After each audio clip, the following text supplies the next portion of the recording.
नामुमकिन काम था वो मुमकिन कर दिखाया। একে অপরকে বিশ্বাস করতে পারল না পাকিস্তান ও আফগানিস্তান। কোনো সমঝোতা ছাড়াই শেষ হলো দুই মুসলিম প্রতিবেশীর শান্তি আলোচনা। তুরস্কের ইস্তাম্বুলের আলোচনাকে ধরা হচ্ছিল সহিংসতা প্রতিরোধের সবশেষ প্রচেষ্টা। তাই এই আলোচনা ভেস্তে যাওয়ায় এখন আবারও সংঘাতের মুখে দাঁড়িয়ে পাকিস্তান ও আফগানিস্তান। অথচ একটা সময় পরম বন্ধু ছিল পাকিস্তান ও আফগান তালেবান। সেই সম্পর্ক এখন রূপ নিয়েছে চরম শত্রুতায়। আফগানিস্তানের সঙ্গে আলোচনা ভেস্তে যাওয়ার জন্য নয়াদিল্লিকে দায়ী করছে পাকিস্তান। ইসলামাবাদের দাবি, আলোচনায় দুই পক্ষ অধিকাংশ ক্ষেত্রে একমত হলেও ভারতের মদতে শেষ মুহূর্তে বেঁকে বসেছে কাবুল। नामुमकिन काम था वो। চলতি মাসের শুরুর দিকে রক্তক্ষয়ী সংঘাতে জড়িয়ে পড়ে পাকিস্তান ও আফগানিস্তান।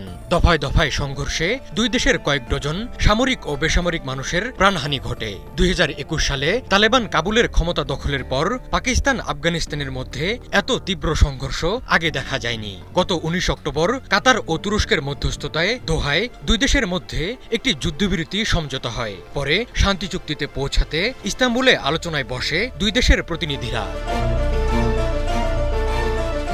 সূত্রের বরাত দিয়ে বার্তা সংস্থা রয়টার্স জানিয়েছে, ইস্তাম্বুলে দ্বিতীয় পর্বের আলোচনায় পাকিস্তান ও আফগানিস্তান যুদ্ধবিরতি চুক্তি করার মতো বোঝাপড়ার কোনো ক্ষেত্র খুঁজে পায়নি। পাকিস্তানের একটি নিরাপত্তা সূত্র জানিয়েছে, পাকিস্তান চায় তালেবান যেন পাকিস্তান তালেবান টিপিপি ও অন্যান্য গোষ্ঠীকে নিয়ন্ত্রণ করে। তবে তালেবান এ বিষয়ে আগ্রহ দেখায়নি। পাকিস্তান এসব গোষ্ঠীকে নিজেদের নিরাপত্তার জন্য হুমকি হিসেবে দেখে। অপরদিকে একটি আফগান সূত্র জানিয়েছে, এই বিষয়ে উত্তপ্ত বাক্য বিনিময়ের পর আলোচনা শেষ হয়। তালেবান বলেছে, পাকিস্তানি তালেবানের উপর তাদের কোনো নিয়ন্ত্রণ নেই।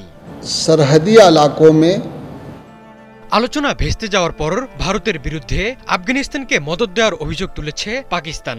মঙ্গলবার পাক সংবাদ মাধ্যম জিও নিউজকে দেওয়া এক সাক্ষাৎকারে পাক প্রতিরক্ষা মন্ত্রী খাজা আসিফ বলেন, কাবুলের মানুষ নয়াদিল্লির মদতে পুতুল নাচ নাচছে। নয়াদিল্লি কাবুলকে হাতিয়ার বানিয়ে পাকিস্তানে সন্ত্রাস সরাচ্ছে। পাশাপাশি আফগানিস্তানকেও কঠোর ভাষায় হুঁশিয়ারি দিয়েছেন পাক প্রতিরক্ষা মন্ত্রী।